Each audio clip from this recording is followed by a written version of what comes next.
प्रकाशक आणि वितरकांना एकत्र करून व्यवसायातील अडचणी सोडवण्यासाठी मराठी प्रकाशक आणि वितरक संस्थेची स्थापना करण्यात आली असल्याची माहिती संस्थेच्या अध्यक्षा सुनीताराजे पवार यांनी पत्रकार परिषदेत दिली आहे।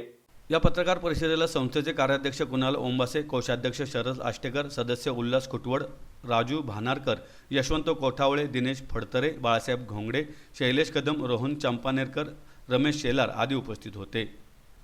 पवार म्हणाल्या, मराठी वाङ्मय क्षेत्रात प्रकाशकांची फार मोठी परंपरा आहे। या व्यवसायावर समाज माध्यमे AI या क्षेत्रात वेगवेगळ्या प्रकारे आक्रमण करीत आहे। कोरोनानंतर व्यवसाय ठप्प झाला। प्रकाशन व्यवसायाला व्यवसाय म्हणून मान्यता नाही, त्यामुळे बँका कर्ज देत नाहीत। प्रकाशकांचे प्रश्न दिवसेंदिवस वाढत आहेत। अनेक प्रकाशकांनी आपले व्यवसाय बंद केले आहेत। पुस्तकांची परंपरागत दुकाने, प्रिंटिंग, बाइंडिंग या सर्वांवरील GST भरताना पुस्तकांची किंमत वाढत आहे। GST 12% 18% झाला आहे। महाराष्ट्रात अर्ध्या जिल्ह्यात पुस्तकांची दुकाने नाहीत। महाराष्ट्रात होणारी प्रदर्शने जवळपास बंद आहेत। आम्हाला संघटित होणे गरजेचे आहे। वितरक असतील तरच प्रकाशकांची पुस्तके विकली जाणार आहेत, म्हणून मराठी प्रकाशक आणि वितरक संस्था स्थापन केली आहे, असं पवार यांनी सांगितलं।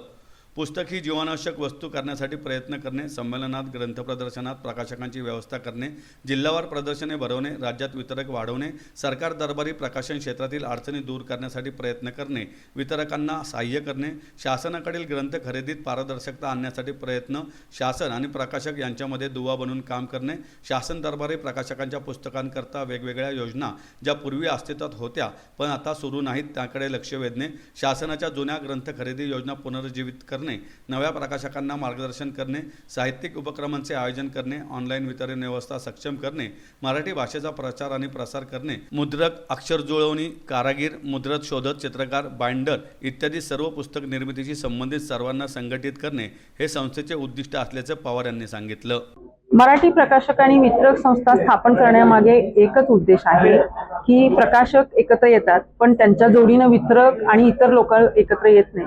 तर या सगळ्यांचा मिळून एकत्र असा काहीतरी एक संघटना स्थापन करावी आणि या सगळ्यांना एकत्र करावं, कारण वाचन संस्कृती कमी होताना दिसते। आमचे प्रकाशकांचे अनेक प्रश्न आहेत। बऱ्याच ठिकाणी पुस्तकांची दुकानं नाहीत। काही जिल्हे असे आहेत, जवळजवळ 20 ते 22 जिल्हे आहेत की ज्या ठिकाणी जिल्ह्याच्या ठिकाणी सुद्धा पुस्तकांची दुकानं नाही। मग बाकीच्या तालुक्याच्या ठिकाणी तर असण्याचं कारणच नाही। तर ह्या सगळ्यावर काहीतरी मार्ग निघावा, शासनानं नवीन उपक्रम काही सुरू करावेत वाचन संस्कृतीसाठी आणि त्या उपक्रमांचा फायदा या सगळ्या प्रकाशकांना आणि वितरकांना व्हावा आणि एक मोठ बांधावी या सगळ्यांची आणि हे भाषेचा प्रसार आणि प्रचार करावा, यासाठी आम्ही या संघटनेची स्थापना केली। नाही, आता सुरुवात आहे, त्यामुळे आता आमचे सभासद 50 आहेत आणि आता गावोगावी जिल्ह्याच्या ठिकाणी नोंदणी करायचं काम चालू झालेलं आहे। अग्रंथ प्रदर्शन भरवेल, संमेलनामध्ये ज्या काही हलगर्जीपणा होतो प्रदर्शनाच्या बाबतीतला तो दूर करेल, शासन दरबारी आमच्या हक्कासाठी आम्ही मागणी करू, जुन्या ज्या योजना होत्या प्रकाशकांसाठी त्या आम्ही सुरू करू, अशा बऱ्याच गोष्टी आहेत। आता GST जो 18% झालाय तो कमी करण्यासाठी प्रयत्न करू आणि आमचं सगळ्यात मोठी गोष्ट आहे की पुस्तकं ही जीवनावश्यक बाब झाली पाहिजे। ती केवळ कुठेतरी मोबाईल सारखी वगैरे महागडी वस्तू होता कामा नये, ती गरजेची गोष्ट झाली पाहिजे, जीवनावश्यक झाली पाहिजे। आणि आमच्या पुस्तक प्रकाशनाला व्यावसायिक दर्जा मिळाला पाहिजे।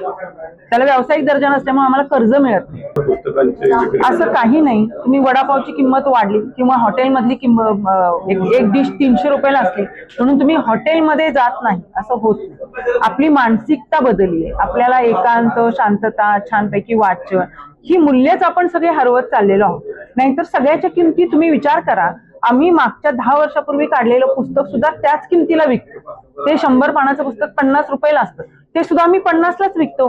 आम्ही त्याच्या किमती वाढवून विकत नाही, आम्हाला ती परवानगी नाहीये।